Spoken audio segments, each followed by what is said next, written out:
Imagine, if you will, uh, a silent, humid rainforest canopy. Yeah, really picture the humidity. Right. You are standing on the forest floor, and the air is just thick, almost heavy with moisture. Like you can barely breathe it in. Exactly. And it's carrying this low, constant hum of millions of insects.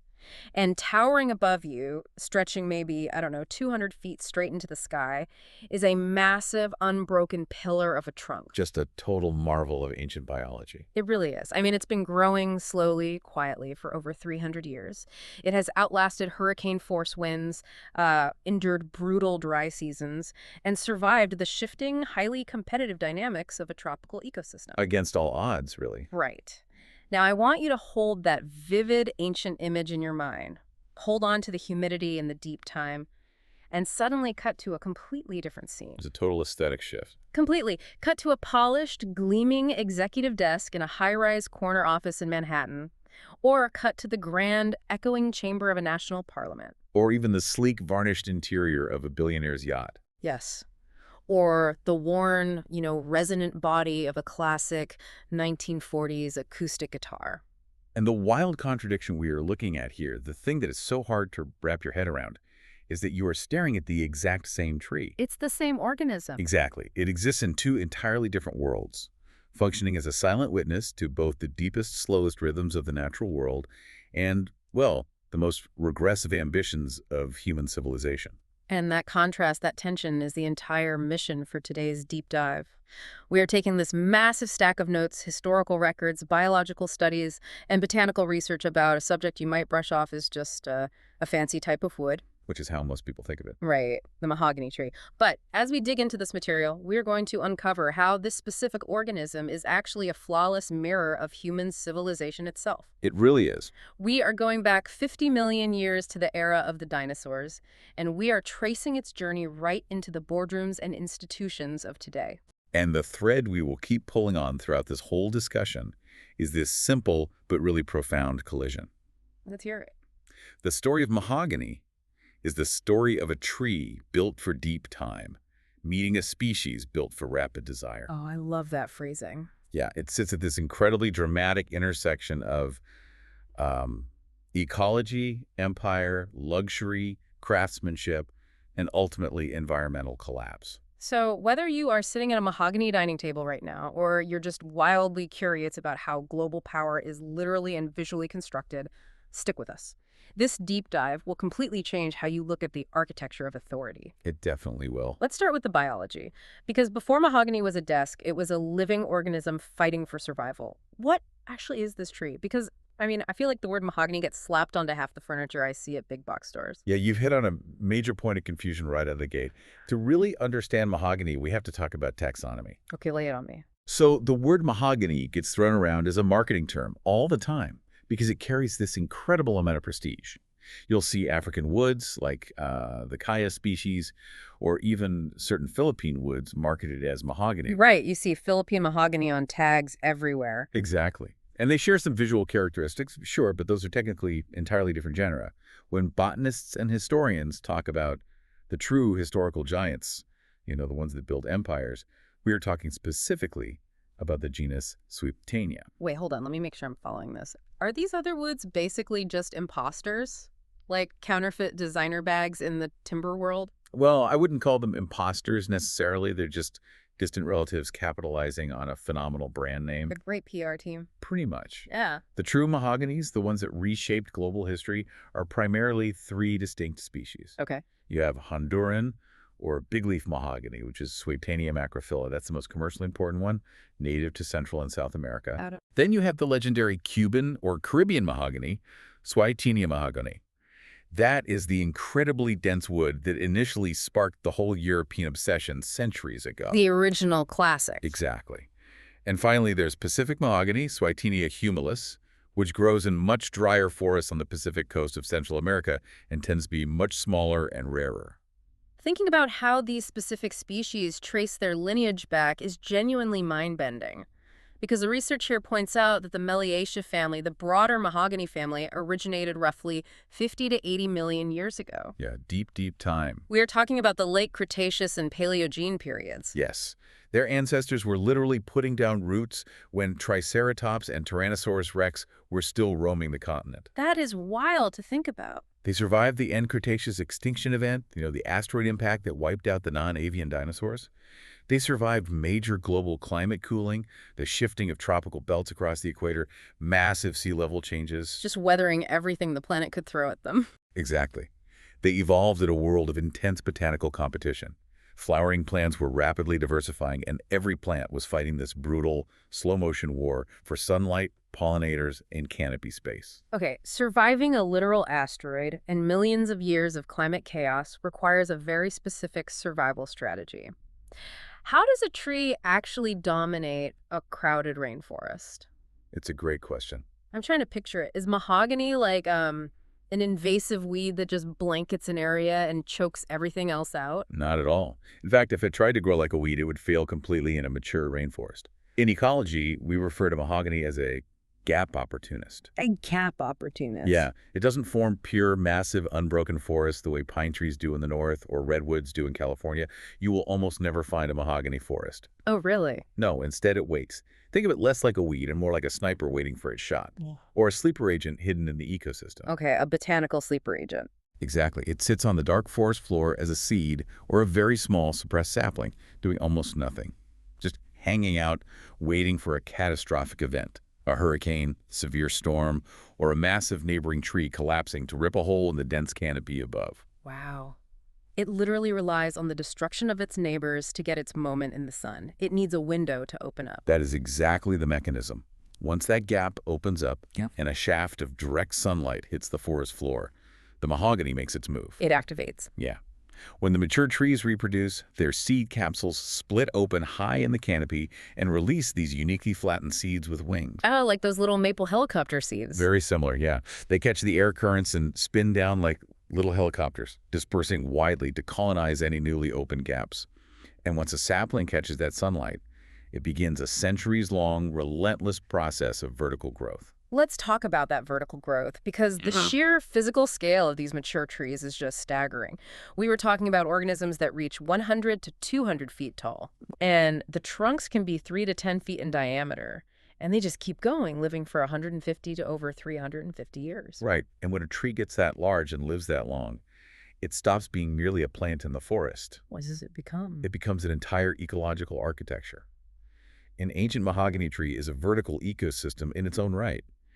Down below, its deep anchoring roots are forming profound, complex relationships with mycorrhizal fungi in the soil. Oh, I've heard a bit about this. This is the Wood Wide Web concept, right? Exactly, the Wood Wide Web. How does that actually work for a tree this massive? Well, it's basically a biological trade agreement. The mahogany tree has incredible access to sunlight high up in the canopy, so it photosynthesizes and creates abundant sugars. It's a sugar factory. Right. But it struggles to pull enough phosphorus, water, and trace micronutrients out of the competitive rainforest soil. The microscopic fungi, however, are excellent at dissolving and absorbing minerals, but they can't make their own food because they don't have access to light. Ah, so they team up. Exactly. They link up with the tree's root system. The tree pumps sugars down into the fungal network, and in exchange, the fungi pump essential nutrients and water back up into the tree. So it's literally running its own underground barching economy. It really is. And above ground, that massive 200-foot canopy is supporting intricate worlds. Like what? It provides nesting cavities for macaws and parrots, structural habitats for monkeys and bats, and these complex webs of insects, orchids, bromeliads, tree frogs. It's teeming with life. Yeah. When a tree of this magnitude is removed from the forest, you aren't just harvesting wood. You are essentially demolishing an apartment building that houses hundreds of interacting organisms. Wow. The evolutionary strategy here makes perfect sense, though. Grow incredibly tall to beat the competition for light, grow patiently, and build dense, durable wood to outlive anything that tries to crowd you out. It played a magnificent long game. But there is a tragic irony here, isn't there? This very biological defense mechanism, its incredible physical structure, the density it built to survive the dinosaurs and outlast storms, is exactly what doomed it when human beings arrived with steel tools. That is the tragedy. And the transition from biological marvel to human commodity brings us directly into the physics and chemistry of the wood itself. Right. Because human desirability isn't just about how a tree looks on the outside, It's about how its internal structure behaves as a material. Mm. Mahogany strikes a miraculous material balance that is almost unmatched in the botanical world. Okay, let's look at the numbers. If we look at the Janka hardness scale, which is the standard industry measurement for how resistant a sample of wood is to denting and wear, mahogany sits right around 800 to 1,000 pound force. Break that down for me. I know pine is soft, and something like ironwood is, well, like iron. Where does an 800 Janka rating put mahogany in practical terms for a woodworker? It puts it in the absolute Goldilocks zone for craftsmanship. Not too hard, not too soft. Precisely. If a wood is too soft, like pine or cedar, it dents easily, it wears down quickly, and it can't hold fine, intricate carved details without crumbling. Sure. But if a wood is too hard, like ebony or lignum vitae, it blunts metal saws, shatters chisels, and is incredibly laborious to work by hand. It fights back. It really does. Mahogany sits perfectly in the middle. It is hard enough to be incredibly durable, dimensionally stable, and resistant to structural collapse, but it is soft enough that a skilled cabinet maker can carve incredibly delicate, crisp details into it without destroying their tools. It's the ultimate canvas for a woodworker. And furthermore, it doesn't warp, twist, or shrink significantly as humidity changes, which was a massive problem with European hardwoods like oak.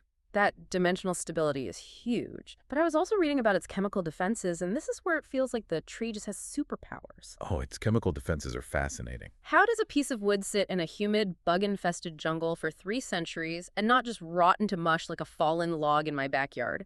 It achieves that through an incredibly potent cocktail of chemical defenses.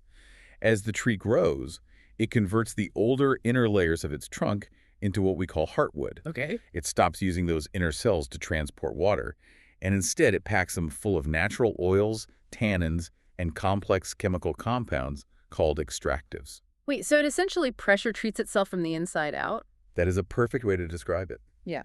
These chemical extractives are toxic or highly unpalatable to the organisms that usually break down wood. So the bugs just don't like it. Right. They repel termites. They inhibit the enzymes that wood-rotting fungi use to digest cellulose. And remarkably, these same compounds make the wood highly resistant to degradation from salt air and seawater. Which is going to become a massive plot point when we get to the era of global navies. But before we get there, I want to talk about how those chemicals affect what the wood looks like. The aesthetics. Yeah, because those tannins and oils aren't just armor, they completely transform its visual presence, right? Yes, and this is where the aesthetic obsession begins. When mahogany is freshly cut in the forest, the wood isn't the dark, moody color we associate with it. It's not. No, it's actually a pale, pinkish brown, sometimes almost salmon-colored. But as it is exposed to air and light, those complex chemical extractives begin to oxidize. Ah, like an apple turning brown, but prettier. Exactly. Over time, the wood deepens into that lustrous, iconic, rich, reddish brown. And it's not just a flat color either. When you look at a polished mahogany table, it has this visual texture that almost looks three-dimensional. Right. That phenomenon is known in woodworking as chatoyancy, or the cat's eye effect. Chatoyancy. Great word. It has to do with the specific cellular structure of the grain. The grain in mahogany can be straight, but it often forms interlocking ribbon-like patterns or curly, mottled figures. Okay. Because of how the wood fibers twist and align as the tree grows, they reflect light at different angles. When you polish the surface and walk past it, the light catches the fibers differently, giving the wood a profound optical depth. It doesn't just look painted red, it seems to literally glow from within. It glows. It has a real fire to it. Okay, so let me just summarize this botanical resume for a second. It survives asteroid impacts, it shrugs off fungal rot, repels termites, refuses to warp, and practically glows in the dark. Pretty much. It sounds invincible. But our sources mention one specific biological nemesis, and I have to admit, I literally laughed when I read it. This towering, chemical-armored giant gets taken down by a moth. The mahogany shoot borer. Yes. Hypsipyla grandella. A moth. It is a small, relatively unassuming moth, and it is the absolute bane of mahogany's existence. The irony is sharp, isn't it? Very. The moth doesn't attack the thick, impenetrable bark of the mature tree. It targets the tree when it is young and vulnerable. The moth lays its eggs on the new, tender green shoots at the very top of a mahogany sapling. Oh, And no. when the eggs hatch, the larvae burrow directly into the main vertical shoot and eat it from the inside out. Which kills the tree. Not usually, actually. It destroys the apical meristem. The apical meristem. It's the main leading growth point at the very top of the plant. When that main shoot dies, the tree panics and sends out multiple side branches to try and keep growing upwards. So it gets confused. Right. Instead of growing into a single massive, straight, 200-foot pillar, the tree becomes a stunted, bushy, heavily branched mess. And from a human perspective, that completely ruins the timber value because you don't get those massive, long, unblemished boards. Exactly. And this tiny moth is the primary reason why humanity cannot simply grow big leaf mahogany in dense commercial plantations within its native range. Because they just eat them all. Yes. Remember, in a natural forest, mahogany trees are gap opportunists. They are spread out, hidden among hundreds of other tree species.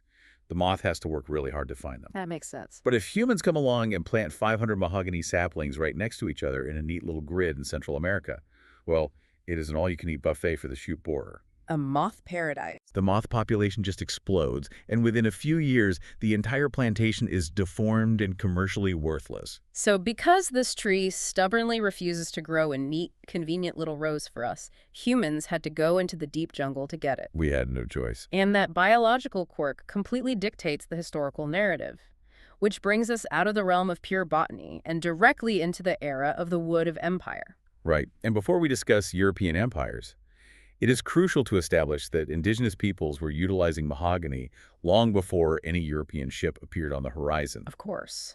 The Taino people on the island of Hispaniola, for instance, they recognized the incredible properties of this wood early on. But they didn't use it to build fancy desks? No, they didn't see it as a status symbol at all. They saw it as a phenomenally practical resource. They would select massive Swietenia mahogany trunks and use a combination of controlled burning and scraping with stone or shell tools to hollow them out. To make canoes. Massive dugout canoes, yes. Because it resisted rot and didn't crack easily in the sun, it was purely functional for them. Yes. For indigenous populations, mahogany was a practical, workable, living resource integrated into their daily survival and travel. But when European explorers and colonists arrived in the Americas, they completely shifted that paradigm. They saw dollar signs? Exactly. They encountered this resource and, over the following centuries, converted a practical material into a luxury commodity and a strategic military asset. The scale of what happened next is just staggering. Let's look at the maritime expansion. The notes here highlight the 1721 Naval Stores Act in Britain as a major turning point. What did that act actually do? Well, by the early 1700s, Britain, Spain, and France were locked in this fierce competition for global naval supremacy. The age of sail. Right. Ships were the satellites and nuclear submarines of their day. But European oak, which was the traditional shipbuilding material, had a major problem in tropical waters. What was that? The Teredo nivalis, or the naval shipworm. Oh, that sounds awful. It is. It's a type of saltwater clam that bores into submerged wood and literally turns ship hulls into Swiss cheese. European oak was highly susceptible to it. Furthermore, oak held moisture and tended to rot very quickly in the humid, hot Caribbean air. So European ships were literally rotting and being eaten alive in the waters they were trying to conquer. Exactly.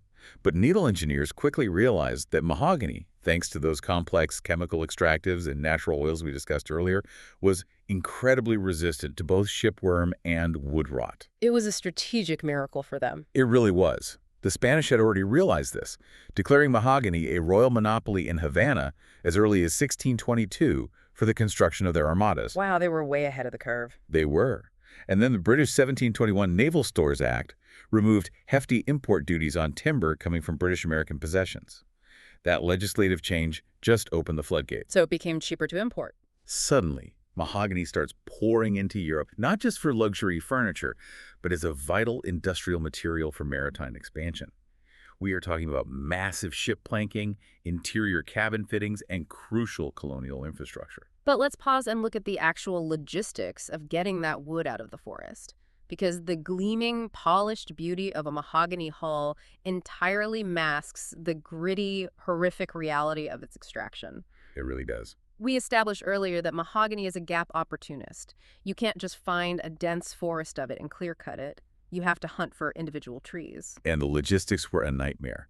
In places like Belize, which was then known as the settlement of British Honduras, the entire colonial economy was built around mahogany extraction. Just going into the jungle to find these single trees? Because the trees were hidden, giants spaced widely apart in deep, remote jungles, logging operations required an incredible amount of forced labor. Right. The British relied heavily on enslaved Africans, as well as forced indigenous labor, to execute this. How did they even find them in a jungle canopy that thick? I mean, you can't see the forest for the trees, literally. It required highly specialized, incredibly dangerous labor. Enslaved people were forced into very specific roles. You had the huntsman. Huntsman. His job was to venture miles into the uncharted jungle, climb to the top of the highest canopy tree he could find, and scan the horizon. What was he looking for? He was looking for a specific visual cue. In certain seasons, the leaves of the mahogany tree turn a distinct reddish hue. Once he spotted one in the distance, he had to climb down and guide a crew through the dense underbrush to that exact spot. And once they found it, they had to chop down a tree that could be 10 feet wide with hand axes. Yes.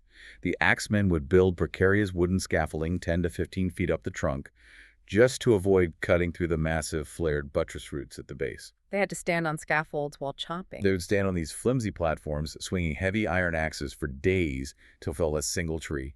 And that was only half the battle. Oh, because they have to move it. Then came the path clearers. They had to hack a wide, relatively flat road through virgin jungle just to drag this one multi-ton log out. They didn't have heavy machinery. They were dragging 5-ton logs through the mud. They used teams of oxen, driven by enslaved workers, to drag the logs miles through the stifling heat and mud to the nearest river. Wow. They would wait for the rainy season to swell the rivers and then float the massive logs downstream to the coastal ports, where they would be loaded onto ships bound for London, Liverpool, or Boston. The mortality rates, the disease, and the sheer brutality of the working conditions were horrific. Think about that profound contrast. You have a wealthy British aristocrat or a Boston merchant in an 18th century drawing room. They are sipping tea at a glowing, perfectly polished mahogany table, admiring the intricate carvings. Right. That elegant piece of furniture literally contained the hidden violence of the rainforest and the brutal reality of human enslavement. The exquisite beauty of the final product and the utter cruelty of its extraction are physically inseparable. You cannot have one without the other in that historical context. That is the defining moral complication of mahogany. It is a material that perfectly encapsulates the paradox of empire. It's just so dark. The massive wealth generated from this brutal extraction didn't just stay in the shipyards or the muddy logging camps of Belize. It crossed the ocean and moved seamlessly into the drawing rooms, the libraries, the parlors, and the courtrooms of the global elite. And in doing so, this tropical wood fundamentally changed the visual language of human society. Let's follow the wood into those drawing rooms. How did a tree from the tropical rainforest become the ultimate, undisputed symbol of old money? To understand the aesthetic revolution, you really have to look at what European furniture makers were working with before mahogany arrived in force. What were they using? Throughout the 1600s and early 1700s, European furniture was primarily made from local temperate woods, oak, walnut, and beech. Oak is incredibly strong, but it has a very coarse grain, it's prone to splitting, and it warps terribly if the moisture content isn't perfectly controlled. Walnut is beautiful and carves well, but European walnut trees aren't massive, so the size of the single unjoined board was limited. Enter mahogany. Enter mahogany. By the 1740s and 1750s, legendary cabinet makers like Thomas Chippendale in London were discovering the miraculous properties we talked about earlier. The dimensional stability. Exactly. Oh. Because the mahogany trees arriving from the Caribbean were so massive, a cabinet maker could get incredibly wide, perfectly flat, unwarped boards. They could build large dining tables that didn't require complicated joints. Wow. And because the Jenka hardness was perfect and the grain was incredibly tight, they could carve deeper, richer, more intricate details, like the famous ball and claw feet or delicate pierced chair backs, without the wood splintering or breaking along the grain. It completely unleashed their architectural creativity. But it wasn't just the physical properties. There is an entire psychological atmosphere to this wood. Oh, absolutely. I want to try a comparative thought experiment for a moment, for you listening. Think about the emotional weight that different types of wood carry in our cultural consciousness. That's a great exercise. If I say oak, what comes to mind? You think of medieval doors, heavy taverns, strength. endurance. It has a very nationalistic, sturdy feel to it. If I say cedar, you might think of Shinto temples in Japan or ancient rituals. It smells sacred and preserving. Right. Cherry blossom or bamboo. That evokes impermanence, flexibility, the fleeting nature of life. But what happens when you walk into a room paneled entirely in dark mahogany? You feel the weight of authority. Exactly. Mahogany means empire. It means luxury. If birch is youthful and bright and willow is mournful, mahogany is the material equivalent of a deep, resonant voice clearing its throat in a quiet room. It commands the space. That psychological weight is incredibly intentional. Mm. There's an entire architecture of the ego at play when humans design spaces. Let's look at the psychology of the color dark reddish-brown, especially when it is highly polished. What does it evoke on a subconscious level? It evokes age. It evokes warmth, but a very controlled, secure, almost masculine warmth. Where do we still see this specific wood used today to project authority? Think about it. Oh, everywhere. The raised judge's bench in a courtroom, the massive executive desk in a CEO's office, high-end cigar rooms, law libraries with walls of precedent, the grand chambers of parliaments and senates. Places where people desperately want to look serious. Yes, mahogany doesn't ask for your attention. It assumes it already has it. That's brilliant. Over the last 3 centuries, it was heavily utilized by institutions that wanted to perform seriousness. When a legal institution, a bank, or a government wants to make its power feel permanent, inherited, and completely immune to the passing fads of time, it surrounds itself with mahogany. It gives them a physical anchor. It is the wood of people who want their power to look old, even if it's newly acquired.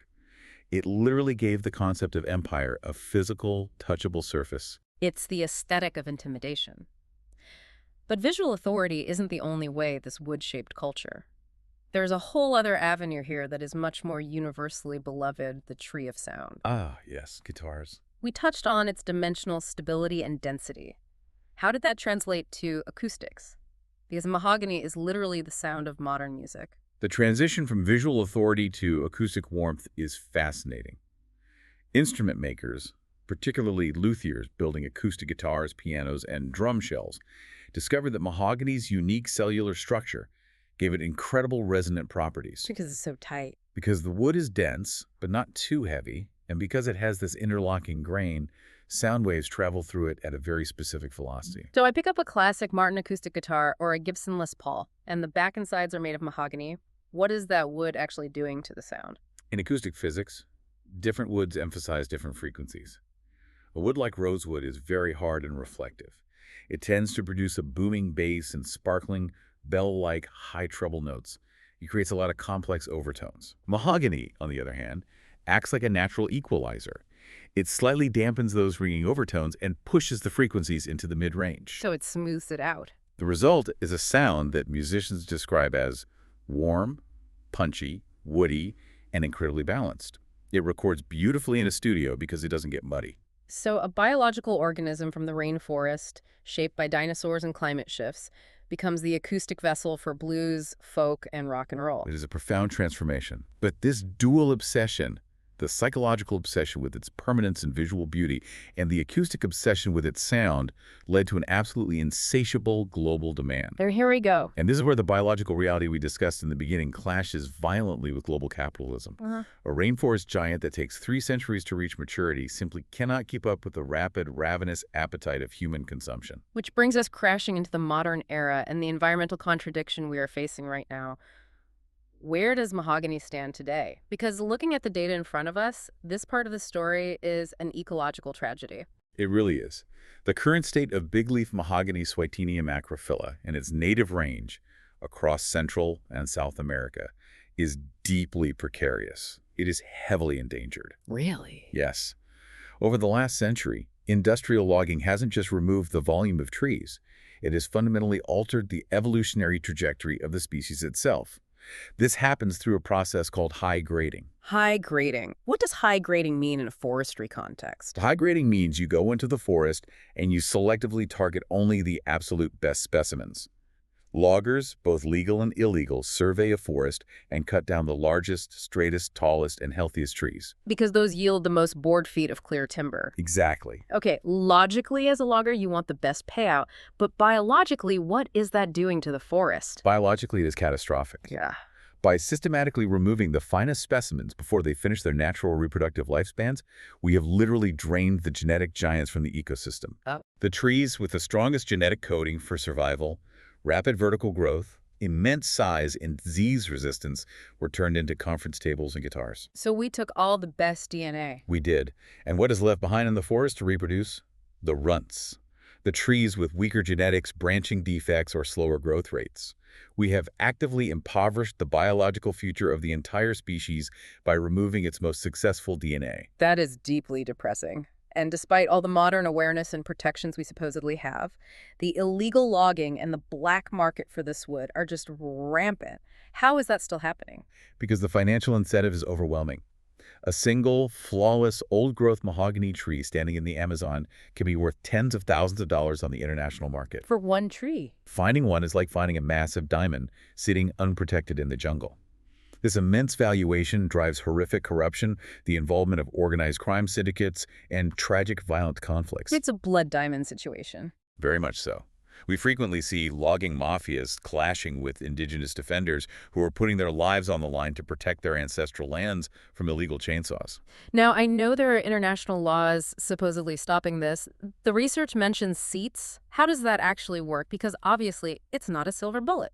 CEATS stands for the Convention on International Trade in Endangered Species of Wild Fauna and Flora. Okay. It is an international agreement between governments aimed at ensuring that international trade in wild animals and plants doesn't threaten their survival. Bigleaf mahogany is listed on CEAT's Appendix 2. What does an Appendix 2 listing mean practically? Does it mean you just can't cut it down at all? No, Appendix 2 doesn't ban trade entirely. It means trade must be strictly controlled to prevent utilization that is incompatible with their survival.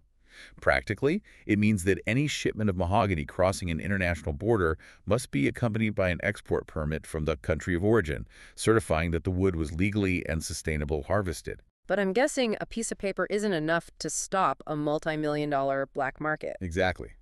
The system is incredibly vulnerable to document forgery, bribery at customs ports, and timber laundering. Timber laundering, like money laundering. Yes, illegally cut logs from a protected reserve in Brazil or Peru are often smuggled across borders, mixed with legally harvested timber, and issued fraudulent paperwork. Unbelievable. Once it's cut into generic lumber and shipped to a factory in Asia or Europe, it is nearly impossible for a customs agent to visually determine which specific source that wood came from. As we lose these old-growth trees, the tragedy expands even further when we zoom out and consider climate change. These aren't just pretty pieces of wood, they are planetary infrastructure, right? That is a vital point. Ancient mahogany trees are massive, living carbon vaults. Because their wood is so dense, they store enormous amounts of carbon dioxide that they have absorbed from the atmosphere over centuries. We'll lock it away. Furthermore, their immense canopies regulate the microclimate of the forest below. They cycle vast amounts of water through transpiration, and they anchor the soil against erosion. They provide critical climate infrastructure for the entire planet. And we're cutting them down. And the bitter irony is that we are cutting down the very forests that regulate the planetary climate just to make luxury veneers for executive doors and yacht interiors. Whenever we face a problem like this, the immediate human reaction is to look for an engineering solution. If we need the wood and the wild trees are endangered, why not just farm it? I know they are planting mahogany in places like Fiji, India, and the Philippines now, well outside of its native range. Yes, plantation mahogany is a growing industry. And that solves the shoot borer moth problem because the moth doesn't exist in Fiji. But does that solve the environmental problem? It solves the problem of human timber supply, but it absolutely does not solve the ecological problem. We have to clarify a stark biological reality here. A monoculture plantation is not an ecosystem. Yes, you can successfully grow wood volume in a plantation in Fiji. You can harvest it in 30 or 40 years and make a desk. But you cannot rapidly replace the centuries of ecological complexity. It's just a crop. Right. A plantation in Fiji lacks the ancient mycorrhizal fungal networks of the Amazon. It lacks the specific nesting cavities for neotropical birds, the symbiotic insect relationships, and the intense, chaotic biodiversity that a wild, ancient mahogany tree supports in its native habitat. You're replacing a thriving, complex city with a sterile warehouse that only produces one product. Precisely. It is the ultimate contradiction of modern conservation. Humanity is simultaneously trying to protect mahogany through international CITES treaties, satellite monitoring, and armed forest rangers, No. while simultaneously driving its extinction through our relentless demand for luxury consumption. It's mad. The exact same global civilization that drafts treaties to save it is the one writing massive checks to consume it. This modern deadlock isn't just a technical issue of environmental management or forestry policy. It feels like a profound philosophical mirror. It forces us to look directly at the mechanics of human nature itself. What does our relationship with this tree actually reveal about us?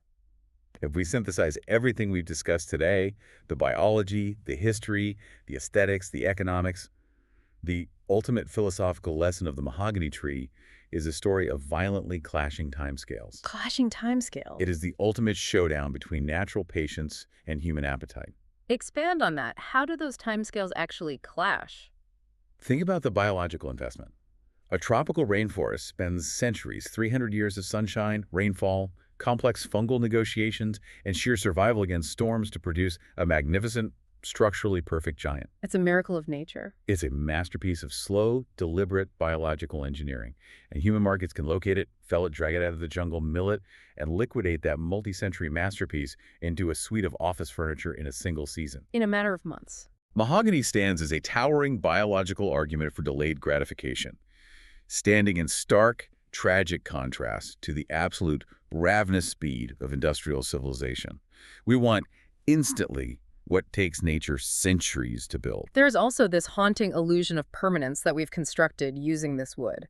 Throughout history, empires, dynasties, banks, and supreme courts built massive mahogany furniture to symbolize their eternal permanence. Right, to say, we will be here forever. Exactly. The subtext of a mahogany boardroom table is, look at our power, it is ancient, it is dense, and it will last forever. Yet the agonizing irony is that the dead wood outlives the very living ecosystems that produced it. The polished desk survives perfectly preserved in a climate-controlled office in London or New York, while the vibrant breathing forest in Belize or Brazil is decimated. Wow. We literally manufacture the illusion of our own eternity by destroying the genuinely permanent living systems of the earth. And we do it all in the name of beauty. This is the moral complication that I keep coming back to. If the wood were ugly, or if it were purely functional, like a cheap piece of particle board, the story would be simple. We'd just be greedy. It would be an easy story to tell. But mahogany is genuinely breathtakingly beautiful. The Chattawinsi, the warmth, the sound of a vintage guitar, the human craftsmanship that goes into shaping this wood is real, undeniable artistry. That is the crux of the tragedy. Mahogany proves a very uncomfortable truth about human nature. What is that? Humanity rarely exploits what it hates. We exploit what we desire most intensely. Our greatest artistic achievements and our deepest appreciation for natural beauty emerge directly alongside our most brutal instincts for extraction. We kill the things we love because we want to own them. That is the ultimate moral test, and this is the question I want you, the listener, to really sit with as we close out this deep dive. Can humans truly love, admire, and revere something incredibly beautiful in the natural world without needing to possess it, consume it, cut it down, and turn it into a symbol of our own status? Or is our admiration always, inevitably, destined to become extraction? It is a question that applies to much more than just a single species of tropical tree. It asks whether our civilization, as it continues to expand, is fundamentally capable of restraint in the face of overwhelming desire. We have taken an incredible journey today. We started 50 million years ago in the aftermath of an asteroid impact with a patient gap opportunist waiting in the dark, humid rainforests of the neotropics. We followed its spinning, winged seeds. To the massive canopy giants that support entire fungal and animal kingdoms. We saw how its dense, biologically expensive, rot-resistant heartwood made it the perfect strategic material for imperial navies fighting shipworms in the sea. And we trace the grim, blood-stained paths of enslaved huntsmen and axemen dragging these fallen giants out of the Central American jungles. And we followed those logs all the way to the deep red desks of colonial empires, the resonating chambers of legendary acoustic guitars, and the corner offices of modern institutions. We have seen how a single biological organism was drafted against its will into the human project of performing power, and how the relentless demand for that performance has pushed one of the Earth's greatest surviving species to the brink of genetic and ecological collapse. So tomorrow, or perhaps later today, I encourage you to look closely at the wooden surfaces in your life. Look at the paneling in your office building, the heavy desk in your study, the furniture in your local institutions, or the fretboard of your guitar. Look past the polish. Think about the deep time, the microscopic fungal networks, the hidden histories of empire, and the staggering human labor locked inside that glowing grain. The history of the world isn't just written in books. It is physically written in the materials we choose to surround ourselves with. And we must decide what materials will write the history of our future. I want to leave you with one final provocative thought to mull over on your own. We've talked extensively today about how the psychological weight of authority has always been tied to the extreme rarity, the agonizingly slow growth, and the violent extraction of materials like mahogany. The power comes from the conquest of nature. So what happens to human power when the real trees are finally gone? If a future civilization figures out how to 3D print a synthetic mahogany desk that looks, feels, weighs, and even resonates acoustically exactly the same as the real thing, will it still carry that same aura of intimidation and old money? That's a fascinating question. Or is the secret, unspoken ingredient of human authority the simple, dark knowledge that something ancient, beautiful, and wild had to be conquered and killed to make it? Imagine that silent, humid rainforest canopy again, and ask yourself, what is the true cost of a polished desk?